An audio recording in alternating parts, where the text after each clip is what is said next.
Soal nomor satu, pada rancangan pembelajaran terdapat contoh kompetensi dasar, yaitu mengidentifikasi jenis, sifat, dan fungsi bahan alami dari tanaman untuk produk karya seni rupa dan kriya. Maka rumusan indikator yang bisa dikembangkan guru pada tingkatan kognitif mencipta atau C6 yang tepat adalah. Nah, jadi untuk menjawab soal ini, kita harus memahami tingkatan kognitif dengan kata kerja operasionalnya. Nah, di atas sudah menunjukkan bahwa kata kerja yang digunakan itu adalah mencipta C6.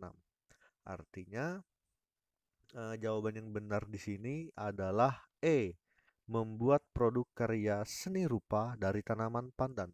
Kenapa kita memilih E? Karena E menggunakan kata kerja dalam tingkatan kognitif mencipta, menciptakan suatu produk. Kalau mengelompokkan bahan tidak termasuk dalam C6. Menyebutkan C1, menjelaskan C1, membedakan masih dalam C1. Jadi yang benar adalah E. Soal nomor 2. Pada sebuah rancangan pembelajaran atau RPP, tertulis contoh rumusan indikator kompetensi, yaitu menjelaskan kondisi operasi sistem dan komponen perangkat keras. Nah, jika seorang pendidik akan menyusun menjadi tujuan pembelajaran, maka rumusan yang tepat adalah. Nah, kira-kira dari kelima jawaban ini, manakah yang benar? Jadi untuk menjawab soal ini, kita harus mengetahui terlebih dahulu yaitu unsur-unsur di dalam merumuskan tujuan pembelajaran di mana tujuan pembelajaran itu hendaknya memenuhi kaidah A, B, C, D, yaitu A. Audiens, ini merupakan peserta didik yang akan belajar. Kemudian B. Behavior, adalah perilaku yang spesifik yang akan dimunculkan oleh peserta didik setelah selesai memperoleh pengalaman belajar dalam pembelajaran tersebut. C. Condition, adalah kondisi yang berarti batasan yang dikenakan kepada peserta didik atau alat peralatan yang digunakan peserta didik. Kemudian yang D adalah degree, yaitu adalah tingkatan keberhasilan peserta didik dalam mencapai perilaku. Nah, jadi dari kelima jawaban ini yang memenuhi unsur kaidah ABCD itu adalah C, di mana C ini, maaf, yang benar adalah B. Ya, jawabannya benar adalah B, di mana setelah melaksanakan proses pembelajaran dan menggali informasi melalui diskusi, ini merupakan C, yaitu condition, yang berarti batasan yang dikenakan kepada peserta didik. Kemudian, siswa dapat menjelaskan kembali. Siswa A, siswa adalah A, yaitu audiensnya. Dia harus ada audiensnya. Kemudian menjelaskan kondisi operasi sistem dan komponen perangkat keras, ini adalah B. B apa? Yaitu behavior, perilaku spesifik yang akan dimunculkan. Nah, jadi siswa itu diharapkan dapat menjelaskan kondisi operasi sistem dan komponen perangkat keras. Kemudian secara benar, yaitu D. D ini adalah tingkat keberhasilan peserta didik dalam mencapai perilaku. Jadi jawaban yang benar adalah B. Soal nomor 3. Pada saat menyusun perencanaan pembelajaran pokok materi tentang unggas, seorang guru merumuskan tujuan pembelajaran agar siswa dapat mendefinisikan hewan unggas, mengelompokkan dan membedakan jenis-jenis unggas.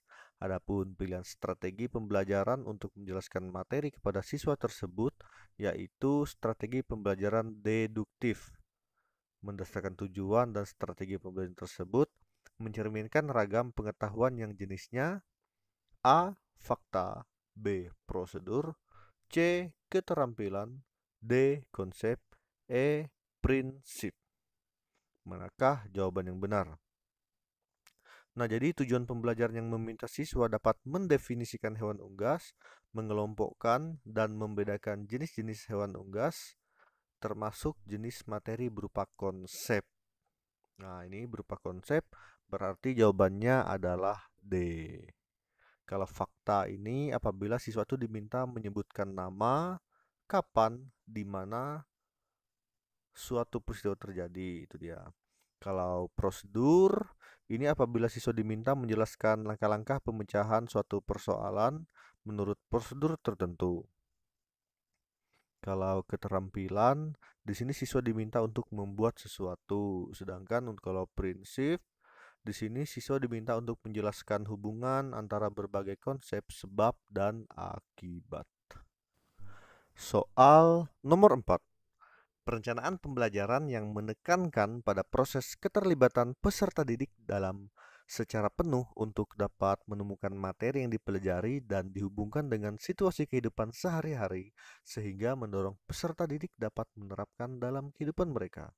Pilihan strategi pembelajaran yang tepat yaitu A. Kooperatif, B. Inquiry, C. Problem solving, D. Discovery, E. Kontekstual. Nah, jadi untuk memahami materi ini, kita harus memahami model-model pembelajaran dan karakteristiknya. Kalau kooperatif, ini adalah suatu strategi pembelajaran yang terstruktur secara sistematis di mana siswa bekerja sama dalam kelompok-kelompok kecil dengan anggota antara 4 sampai 5 orang secara heterogen untuk mencapai tujuan bersama. Sedangkan problem solving, sedangkan inquiry ini adalah proses untuk memperoleh dan mendapatkan informasi dengan melakukan observasi atau eksperimen guna mencari jawaban maupun memecahkan masalah terhadap pertanyaan atau rumusan masalah dengan menggunakan berpikir kritis dan logis. Sedangkan kalau problem solving itu merupakan kerangka konseptual tentang proses pembelajaran yang menggunakan masalah-masalah real dalam kehidupan nyata, bersifat tidak tentu, terbuka dan mendua untuk merangsang dan menantang siswa berpikir kritis untuk memecahkannya.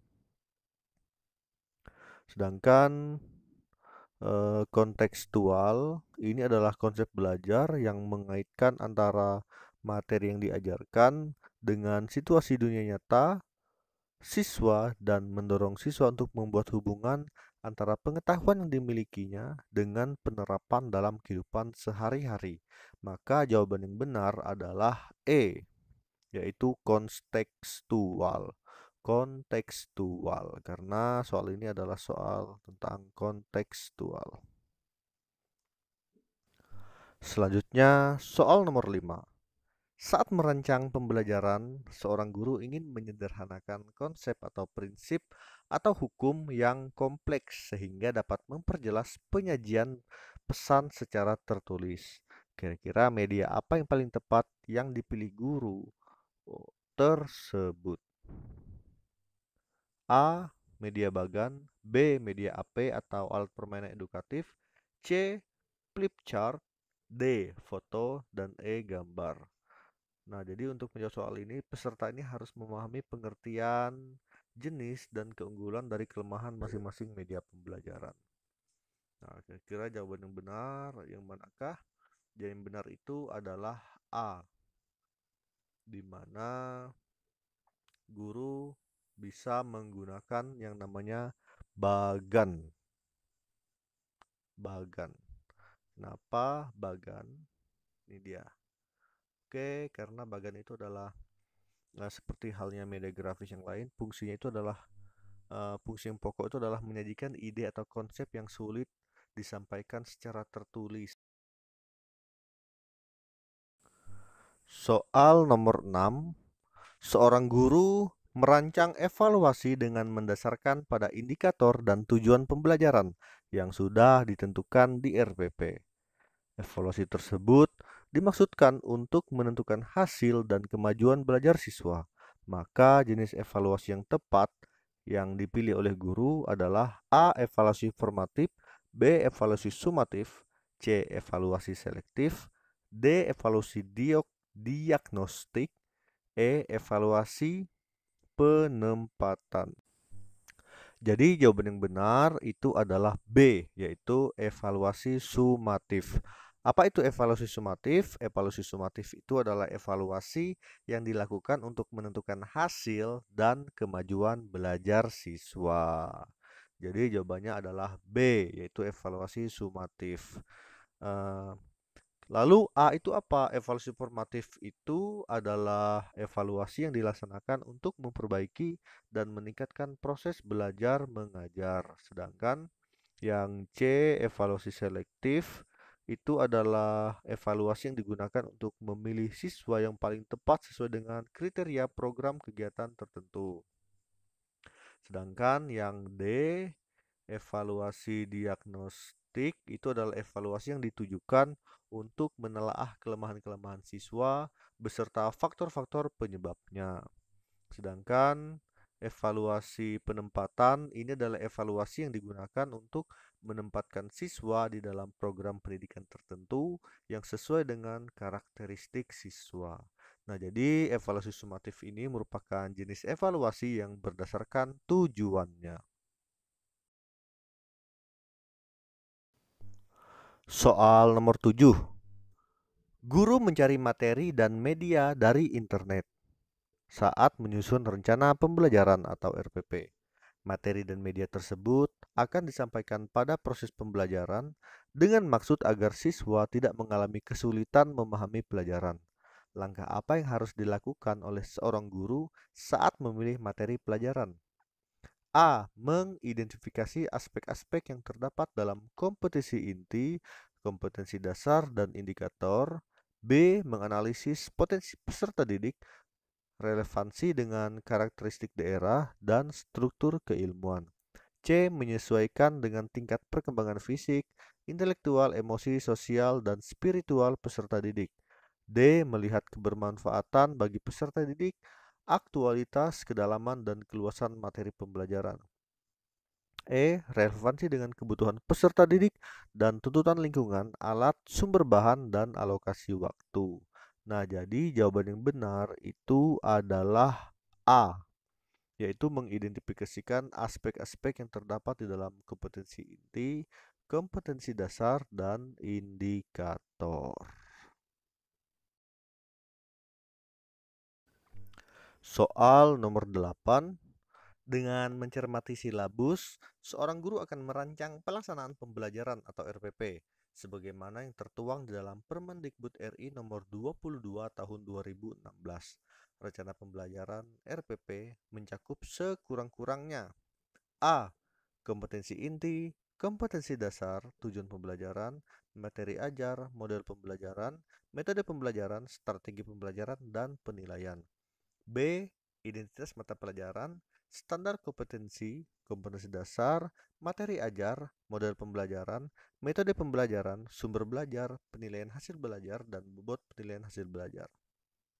C. Standar kompetensi dasar, metode pengajaran, media pembelajaran, sumber belajar dan langkah pembelajaran, tes hasil belajar, dan kunci jawaban tes. E. Identifikasi mata pelajaran, tujuan pembelajaran, materi ajar, model pembelajaran, media, sumber belajar, langkah pembelajaran, dan hasil belajar. E. Identitas sekolah, identitas mata pelajaran, tujuan pembelajaran, materi ajar, media, sumber belajar, dan langkah pembelajaran, serta penilaian hasil belajar. Jadi jawaban yang benar itu adalah E, yaitu yang benar adalah E, yaitu identitas sekolah, identitas nama, mata pelajaran, tujuan pembelajaran, materi ajar, media, sumber belajar, langkah pembelajaran, dan penilaian hasil belajar. Nah, jadi diingat ya, di dalam Permendikbud nomor 22 tahun 2006, di sini secara tegas menjelaskan komponen RPP minimal itu terdiri atas A. Identitas sekolah, B. Identitas mata pelajaran, C. Kompetensi dasar, D. Indikator pencapaian kompetensi, E. Tujuan pembelajaran, F. Materi pembelajaran, G. Model atau metode pembelajaran, H. Media pembelajaran, I. Sumber belajar, J. Langkah kegiatan pembelajaran, kemudian K adalah penilaian. Nah, jadi ini adalah komponen yang harus dimiliki di dalam RPP.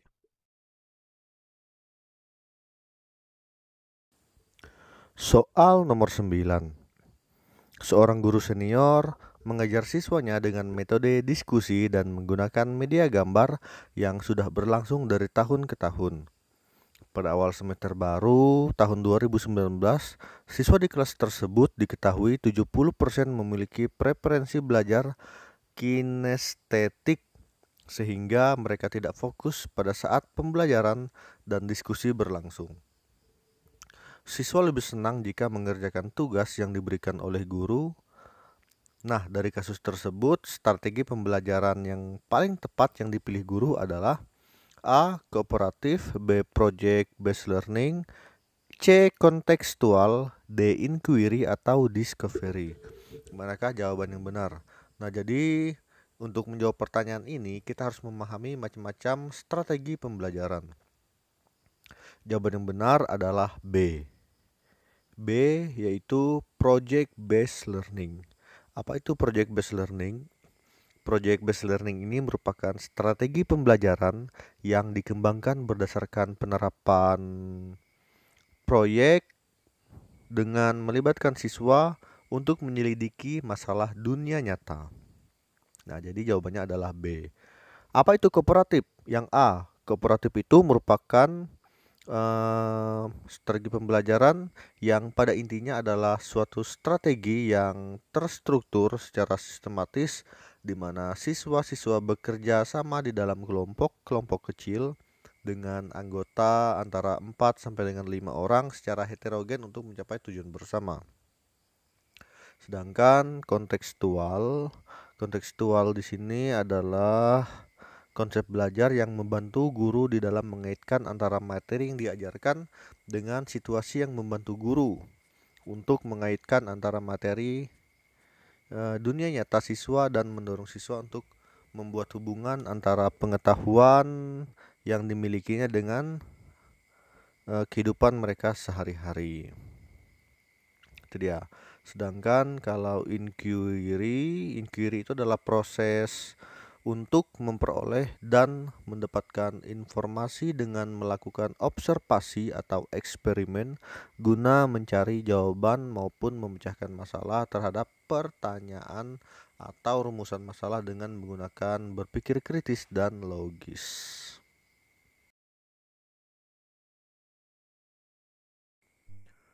Soal nomor 10. Di sekolah, seorang guru menuliskan beberapa aturan seperti dilarang menginjak rumput dan mencoret-coret meja. Hal ini merupakan pembiasaan kepada peserta didik agar berkembang kecerdasan. A. Naturalis, B. Kinestetis, C. Visual spasial, D. Verbal linguistik, dan E. Logis matematik. Nah, jadi jawaban yang benar untuk menjawab pertanyaan ini adalah A. Jawaban yang benar adalah A, yaitu naturalis. Kenapa kita memilih naturalis? Karena di sini pembelajaran yang di kelas ini kan dia lebih kepada misalnya seperti jalan-jalan di alam terbuka, di mana cara ini untuk menguatkan materi yang akan dipelajari oleh semua mata pelajaran, misalnya untuk melukiskan perjuangan pahlawan, mempelajari pertumbuhan dan cuaca. Kemudian naturalis ini juga yang termasuk di dalamnya adalah melihat keluar jendela, itu termasuk naturalis. Kemudian ekostudi atau di mana strategi ini mengintegrasikan kepedulian peserta didik dengan kelangsungan bumi untuk semua mata pelajaran. Misalnya tidak menginjak rumput, tidak membuang sampah sembarangan. Nah, jadi untuk soal ini dia termasuk di dalam eco studi. Itu dia. Jawabannya adalah naturalis. Kalau kinestetis itu apa? Kinestetis itu lebih kepada respon tubuh, kemudian seperti teater yang ada di kelas. Misalnya juga kita melakukan permainan tebak-tebakan dan lain sebagainya. Itu adalah kinestetis. Kemudian visual spasial. Apa itu visual spasial? Ini misalnya kita memvisualisasikan atau adanya penggunaan warna di dalam kegiatan pembelajaran atau metafora gambar ataupun sketsa gagasan atau simbol atau grafis. Nah, ini adalah visual spasial. Sedangkan kalau verbal linguistik, apa itu verbal linguistik? Di sini dia lebih kepada bercerita ataupun berdiskusi, kemudian merekam dengan tape recorder. Ini juga bisa menulis jurnal, publikasi, dan lain sebagainya. Itu dia. Sedangkan kalau untuk logis matematis, di sini misalnya seperti menceritakan kehidupan sehari-hari, kemudian diminta untuk memecahkan dengan bantuan pemikiran matematis, ataupun dia merencanakan suatu eksperimen dan menggunakan metode ilmiah. Itu dia. Soal nomor 11. Seorang guru ingin mengetahui kemampuan siswa di dalam mengatur dan mengelola perbedaan pendapat ketika dilakukan diskusi kelompok. Guru tersebut membuat lembar daftar cek atau checklist di dalam bentuk skala yang harus diisikan oleh siswa untuk menilai teman kelompoknya. Jenis penilaian otentik holistik yang dapat dipilih oleh guru yaitu A. Penilaian kinerja, B. Penilaian proyek, C. Penilaian portofolio, dan D. Pertanyaan terbuka, E. Penilaian diri. Manakah jawaban yang benar? Nah, jadi jawaban yang benar itu adalah A, yaitu penilaian kinerja. Kenapa penilaian kinerja? Karena di sini penilaian kinerja itu disebut sebagai penilaian unjuk kerja. Bentuk penilaian ini digunakan untuk mengukur status kemampuan belajar peserta didik berdasarkan hasil kerja dari suatu tugas. Nah, pada penilaian kinerja, peserta didik diminta untuk mendemonstrasikan tugas belajar tertentu dengan maksud agar peserta didik dapat mengaplikasikan pengetahuan dan keterampilan yang dimilikinya. Jadi, instrumen yang digunakan oleh guru ini dapat untuk merekam hasil belajar ini, misalnya seperti daftar cek, catatan anekdot atau narasi, dan skala penilaian. Jadi jawaban yang benar adalah A.